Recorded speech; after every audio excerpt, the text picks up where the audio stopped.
अक्टूबर 2017 अचानक से गृह मंत्रालय द्वारा धर्म परिवर्तन के विवादों में घिरे बिलीवर्स चर्च और उससे जुड़े 3 एनजीओ, अयाना चैरिटेबल ट्रस्ट जिसे गॉस्पेल फॉर एशिया भी कहा जाता है, इसके अलावा लव इंडिया मिनिस्ट्रीज और लास्ट आवर्स मिनिस्ट्री के FCRA लाइसेंस को रद्द कर दिया गया था।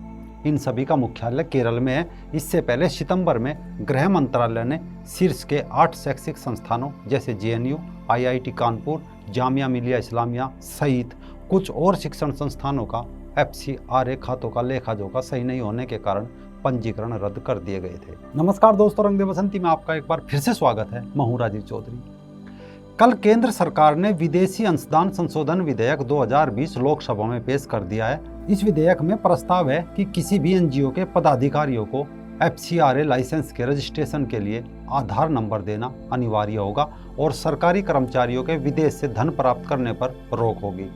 गृह राज्य मंत्री नित्यानंद राय ने विधेयक पेश करते समय कहा कि इसमें धार्मिक संगठनों को विदेशी अंशदान प्राप्त करने का अधिकार पहले की तरह है, लेकिन हमारा उद्देश्य है कि कोई भी संगठन हमारी राष्ट्रीय सुरक्षा को बाधित न करे और कोई खतरा पैदा ना हो।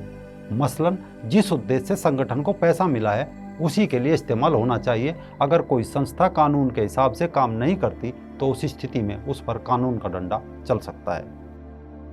इसे ऐसे समझे कि अगर संस्था बचपन बचाओ के नाम से है तो संस्था को बचपन ही बचाने चाहिए, न कि उसकी आड़ में ईसाई बढ़ाओ हिंदू घटाओ होना चाहिए। अगर ऐसा होता है तो ऐसे संगठनों के खिलाफ कार्रवाई की जा सकती है। ऐसे एनजीओ का FCRA सर्टिफिकेट निलंबित या रद्द किया जा सकता है। साथ ही उन्हें 3 साल के लिए ब्लैक लिस्ट किया जा सकता है।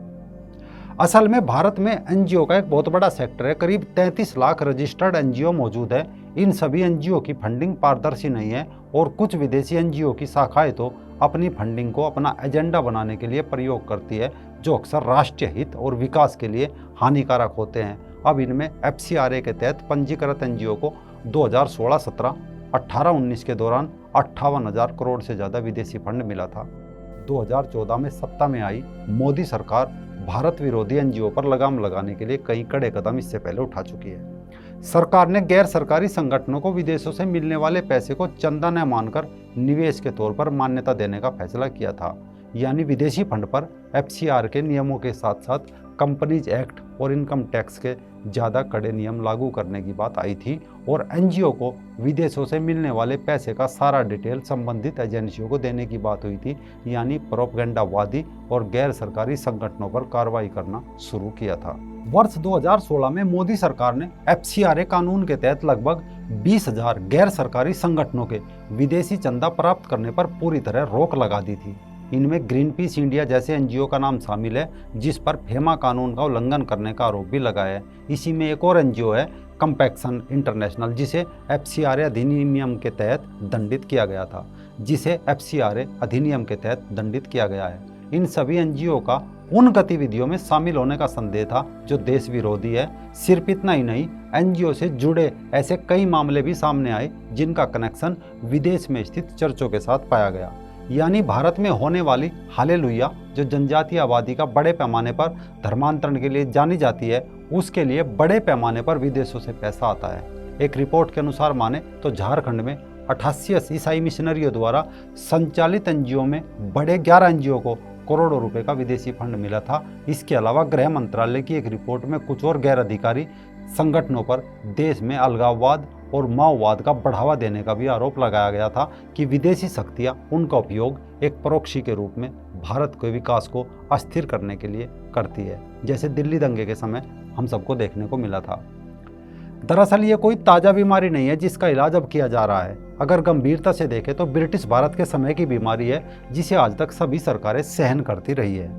बताया जाता है जब अंग्रेज भारत से जाने लगे तो ईसाई मिशनरी लॉबी ने सवाल उठा था कि क्या स्वतंत्र भारत में उन्हें धर्म परिवर्तन करते रहने दिया जाएगा, तो महात्मा गांधी जी ने इसका जवाब नहीं कहकर दिया था। इस पर मिशनरी लॉबी ने बहुत हंगामा खड़ा किया था।